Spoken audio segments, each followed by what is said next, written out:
Hello everyone, in this video I will show you how to make a picture's color more vibrant in iPhone 15 Pro Max.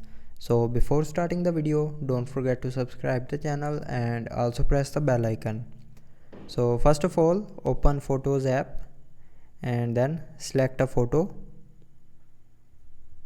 and then click on Edit. Now from here, swipe left and then go to Vibrance. Now from here, if you want to make picture's color more vibrant, then slide left, and if you want to make a picture's color less vibrant, then swipe right. It will change the picture's color. Swipe left to make it vibrant.